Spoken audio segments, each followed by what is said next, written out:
เมื่อไงพี่น้องเมื่ออากาศหมู่บ้านนี่เพิ่นหนาวมืดฝนตกดินแหะๆมื้อนี้เพิ่นเบิ่งในแสงตะแดดพุ่นน่ะแสงตะเว้นพุ่นน่ะหาเก็บเบิ่งผักบกก็โอ้ยเขาจะเปิดเพลงขอโทษพี่น้องเอ้ยตรงนี้ยอดผักบกสิเก็บไปกินกับตำมะฮุ่งนี่ปฏิทางถิ่นนั่นแหละผักบกก็ได้เพราะว่ามันนั่นกินบะเบิดกับสิทางเห็ดพุยเก็บเอาหยอดอ่อนๆมันก็หยอดจังสิ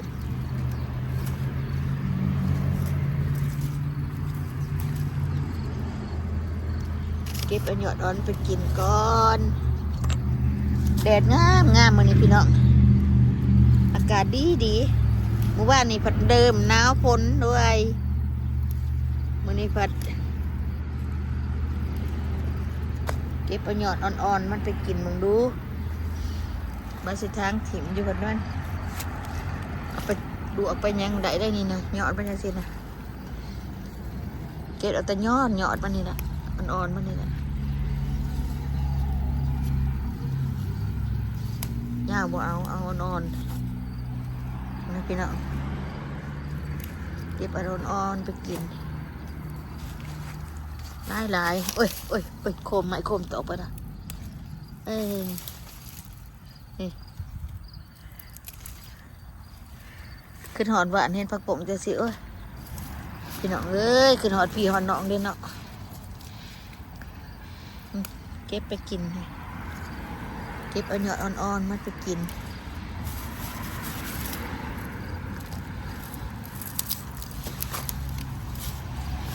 อย่าบูปลาบูดงไปหยอดอ่อนจังสิมันแสบเลยเนาะมันกรอบดีเนาะ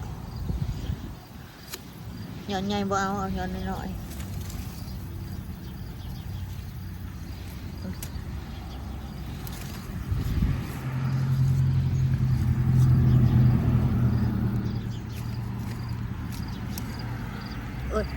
กอหัวกอหางกันหน่อยเนาะเอาปดเกิดจะโค้งเองนะมันบักพริกในกระชุกก็ได้เอาไปตำบักหุ่งก็เก็บไปตำบักหุ่งว่าอะไรหรอกเผ็ดโพดแกไปดอกพริกก็ได้ชุกเบิดละ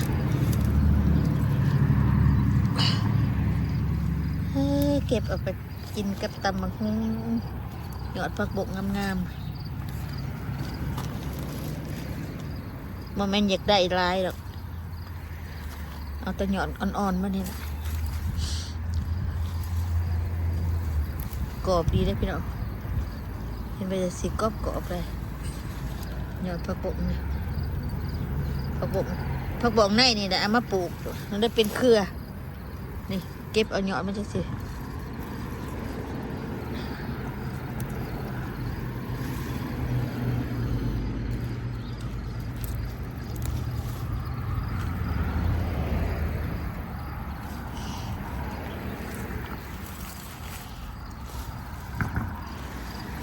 ยอดมันจากสีโบแสบตัวมันเป็นนางเนี่ยโบแสบเป็นจากสีโบแสบขนาดพวกมัน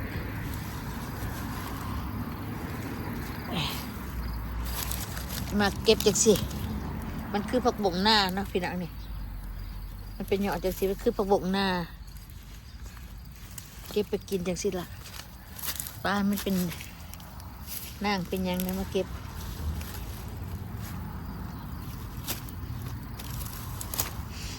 ผักบงหน้าผักบงหัว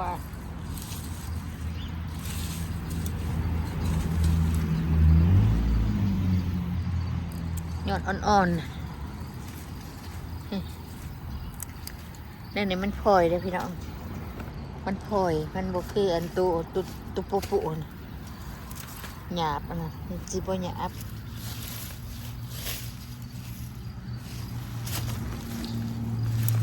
เก็บผักบกน้ำกันด้วยโอ้ยมันยังไม่เขียดว่าตื่นกับขวบไปเนี่ย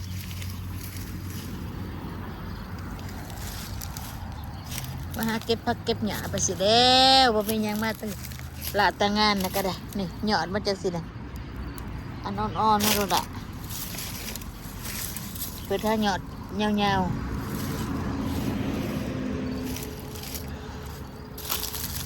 เก็บเดียบๆไปสิป้าตัวมันยาวซะตัวน่ะ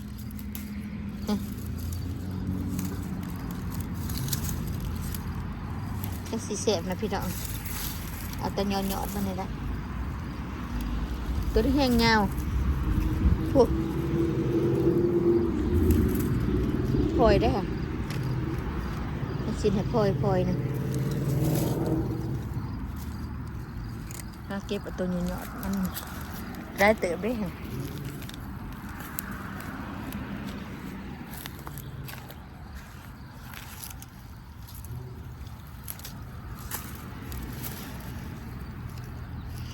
ก็ตำมาหุงแซ่บเลยหยาอันนี้โอ้ยกันไปพักกระดมกับพี่น้อง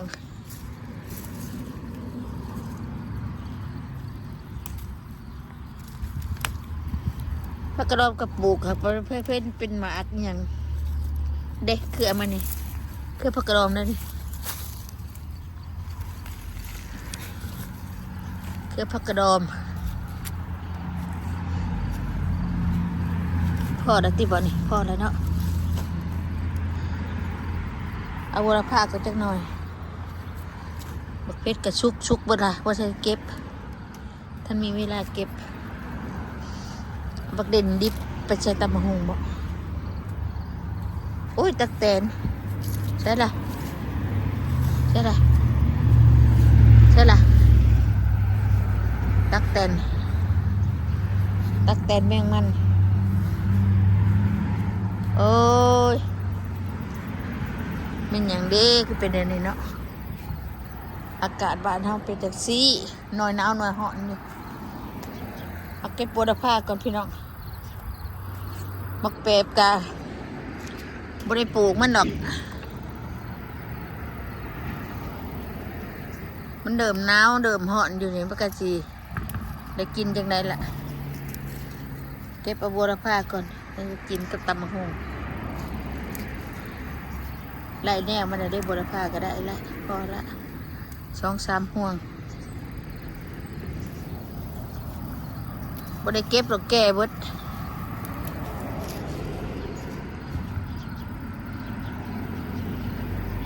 หอมในบุรพานี่หอมดีแดะกันแดะบุรพากันแดะเบี้ยมันเอามาเนี่ยน้ำมันนี่แล้วก็เก็บก็เลยมาบุงไว้นี่การแดะคันบ่มีเนี่ยซื้อเขากินมันมีแล้วเห็นบ่เห็นซื้อบ่เห็นกินมาทัวก็คือการนี้ไปซื้อเขาดอกป้าตัวบ่แม่นบอกควันดอกน้ำมักซื้อของเขาเนี่ยแซ่บแท้ของตัวเองนี่ก็เพิ่นกินป่ะก็ชื่อได้มันหงนี่มันเป็นดอกบักใหญ่งามพี่น้องเด้อคันว่าบ่มีชะโน่โรงนี่ป้าโตมาหงนี่นะสิซ้ำสิกินงามแท้งามว่าพี่น้องเลยเป็นดอกบัดคุณต้นได้นี่ไม่ได้มาเป็นบะฮุงแม่เบิดเลยบ่ได้เป็นบะฮุงผูกจักต้นได้มาเป็นบะฮุงแม่โอ้ต้นกระเทียมคนวักใหญ่ๆเหยียบมนเบิดพะเท่านี่ต้นกระเทียมบ่ได้เอาหัวมันออกเบิดเนี่ยต้นบะฮุงแม่ได้นี่เป็นดอกเบิดอะ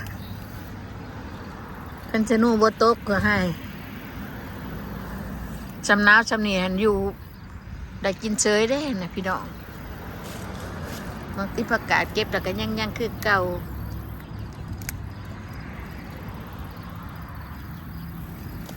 ปลาไว้กินกระโบเบิด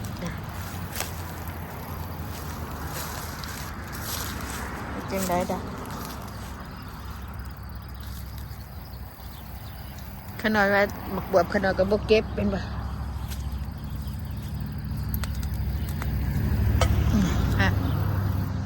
บ บวบ2 หน่วยเนี่ยอ่ะใหญ่แล้วมันมีเวลาจะกินมันดอกบ่มีแนวสิแกงกินเดิมหนาวมันลมบีเลยพี่น้องเอ้ยเก็บเอามังหะนี่ก็เอาหน่วยหน่อยมั้ยหน่วยใหญ่บ่เอานี่ก็บ่เอาหน่วยน้อยๆกินกับตับบักหุ่งดูหน่วยน้อยมันแสบได้อพี่น้องกับตับบักหุ่งนี่มันก็บ่ใหญ่บ่แก่หรอกก็มีลายอยู่นี่เอามาเก็บแล้วใหญ่โพดน้อยเอาน้อยเอาน้อย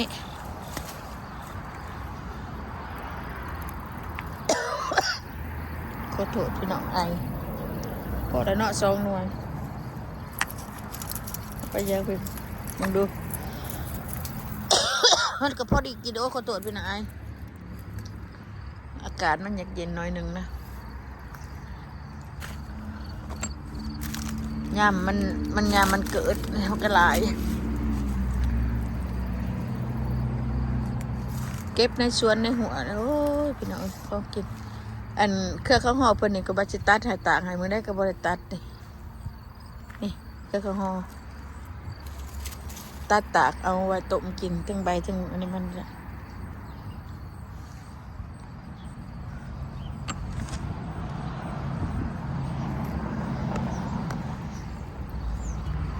งั้นเขามาเบิ่งในต้นนี้ก่อนยอดกระถินยังมีอยู่ที่อยู่ในนี่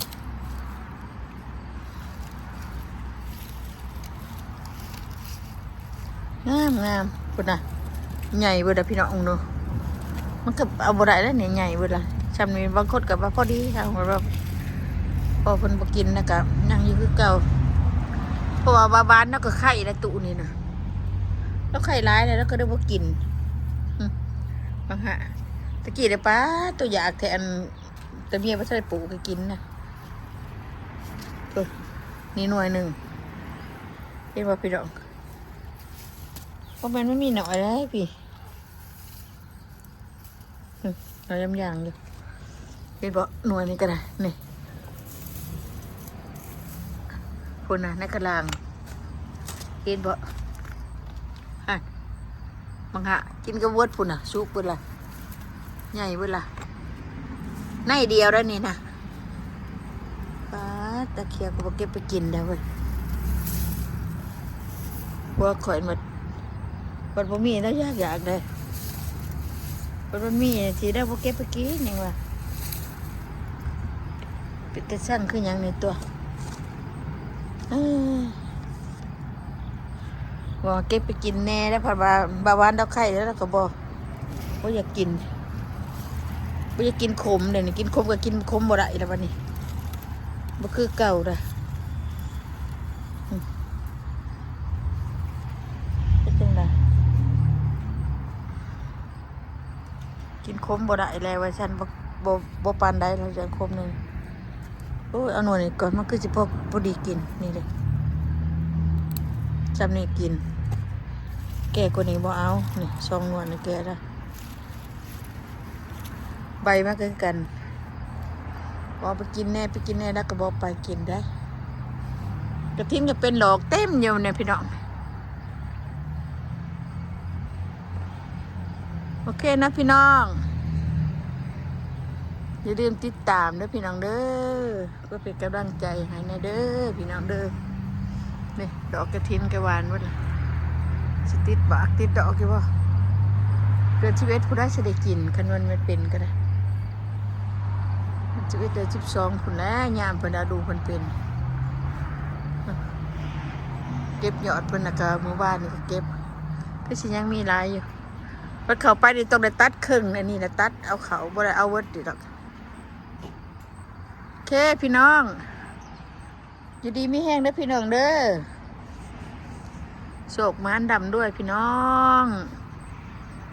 เงินได้น้องทอกได้มาเด้อพี่น้องเด้อผู้ได้เบิ่งคลิปก็ขอให้โศกให้มานให้ดำให้รวย อยู่ดีมีแหงเบิดจุกูจุคนมีพยอกพยาดกันหายเบิดจุกูทุกคนได้อพี่น้องเด้อบางทีมันลมนะมันแดดอยู่มันหักลมเย็นๆน้อยหนึ่งได้อพี่น้องบายพี่น้อง